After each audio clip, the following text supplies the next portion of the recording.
Sabihin, binenta nila yung political capital ng Pangulo.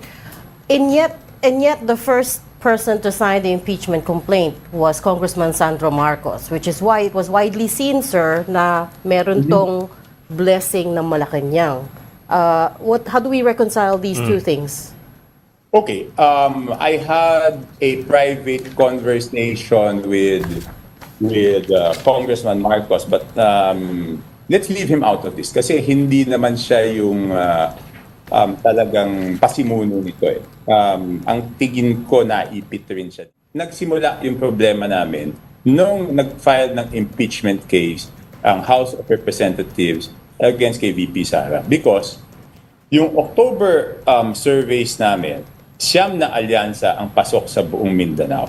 Pagdating nung survey namin after the impeachment, before the incident of bringing the former president to Hague, 4 na lang.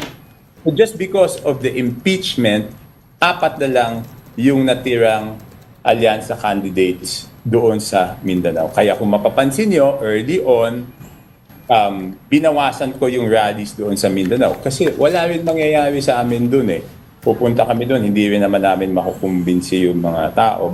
Why would we spend time there, no? And I'm saying this because yung impeachment was self-inflicted. Ibig sabihin, yun total control kami. Pero tinuloy namin, for what? For nothing. Diba? Nag-file ng impeachment complaint February 5. Hanggang ngayon, hindi pa nasisimulan. Pinigilan ko sila noon. Ayaw nilang makinig. Sinabi ko, maapektuhan yung mga senador natin. Ayaw nilang makinig. So, yan ang nangyari. Sir, clarify ko lang, when you say pinigilan mo sila, sino pa yung tinutukoy natin? Sinabi ko doon sa House na anong stand ko doon sa impeachment. Una, sinabi ko, bakit nyo ginagawa yan? Last day of session. Okay? Last day of session. June 2 pa magpaadidinggin ng Senado yan. Magiging issue yan sa election. So, kaya hindi ako pumirma. Tinuloy nila. O yan ang naging epekto. Tapos nasundan pa nung sa Hague, no? So, anong nangyari doon sa isip ng tao? Ang nangyari sa isip ng tao, masyado nating pinupunterya, di ba? Masyado nilang pinupunterya. Ibig sabihin, una, yung anak, inimpeach mo. Tapos, yung tatay na padala sa Hague. Pero yung pagpadala sa Hague, there are circumstances external to us beyond our control.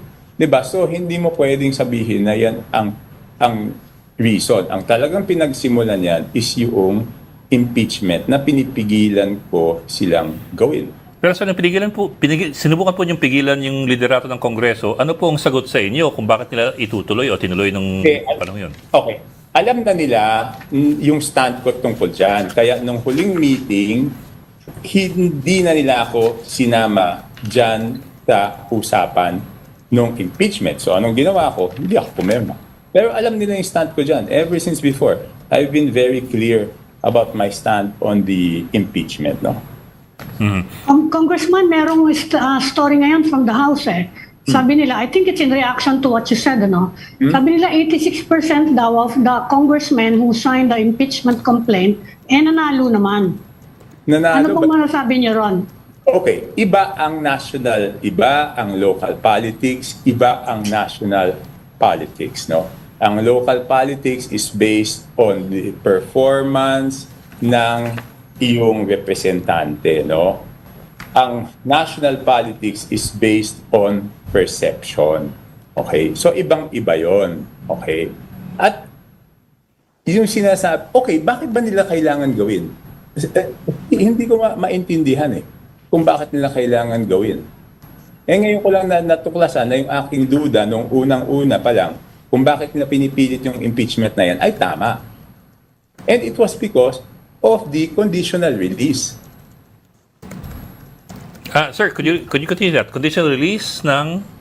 Di ba, okay. Di ba saan ba nagsimula yung problema ng administrasyon? Nagsimula yung problema ng administrasyon nung hindi nila sinunod yung budget ng Pangulo. Ang nangyari, hindi nila sinunod, ang dami-dami lang ginalaw. Later on, nagpasa sila ng budget na ayaw ng Pangulo. Okay? Ngayon, because of lack of time, hindi na veto lahat ng mga hindi dapat na item na handon, di ba?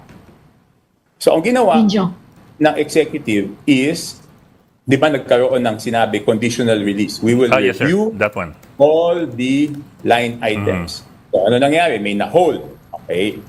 So noong pinipilit nila ilabas yung mga projects na for conditional release, iniisip-isip ko na noon na ito yung reason para doon sa impeachment para mapilitan yung executive branch na ilabas yung budget.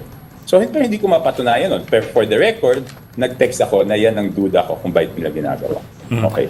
Sir, in Either which of- case, sir, if I may, in which case, are you saying therefore na Malacanang was not convinced of the need to pursue the impeachment at that time?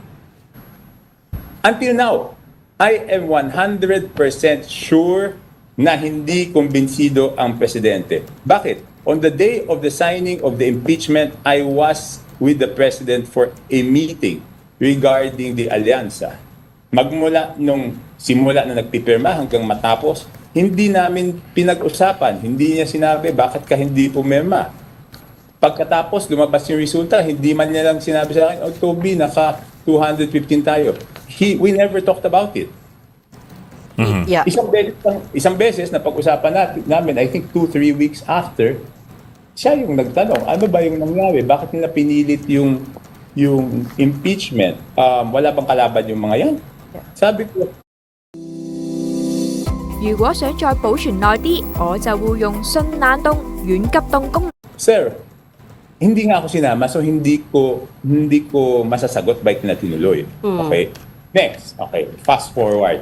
So, naka-hold pa rin yung mga conditional release. And up to now, I think there's mga 90 billion pa na naka-hold kasi talagang hinihigpitan yon. So, pinipressure nila ako na i-release yung mga infrastructure projects for conditional release. Sabi ko, hindi pa pwedeng i-release yan. Kasi nga, tinitignan pa kung yan ay mga legit projects. Hindi. Yeah. But sir, Ang sabi nila sa akin, nung dalawang pumausap sa akin na pinapunta ni Speaker, pero naipangako namin yan, paano yung mga pumirma ng impeachment. So nag-report ako kay Presidente, Sir, kung ako,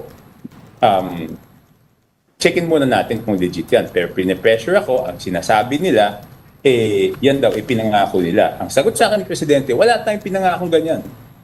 So sabi ko sa kanya, Sir, ito na yung sinasabi ko. Ginawa na impeachment so that they can pressure the executive na pinapirma namin tong mga to para ma-release yung mga conditional release. So ibig sabihin, binenta nila yung political capital ng Pangulo. and yet the first person to sign the impeachment complaint was Congressman Sandro Marcos, which is why it was widely seen, sir, na meron tong blessing ng Malacanang. How do we reconcile these two things? Okay, I had a private conversation with Congressman Marcos, but let's leave him out of this kasi hindi naman siya yung talagang pasimuno nito eh. Ang tingin ko naipit rin siya dito eh.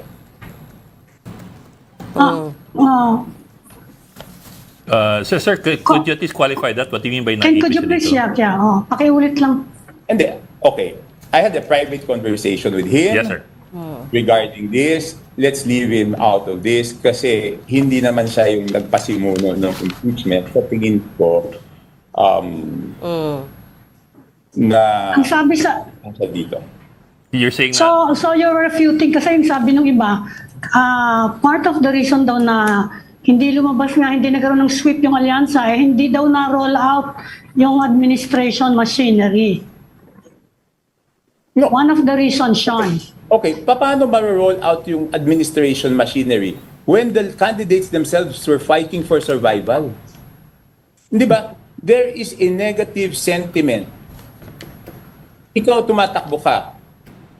Will you take the risk? No candidate will take the risk.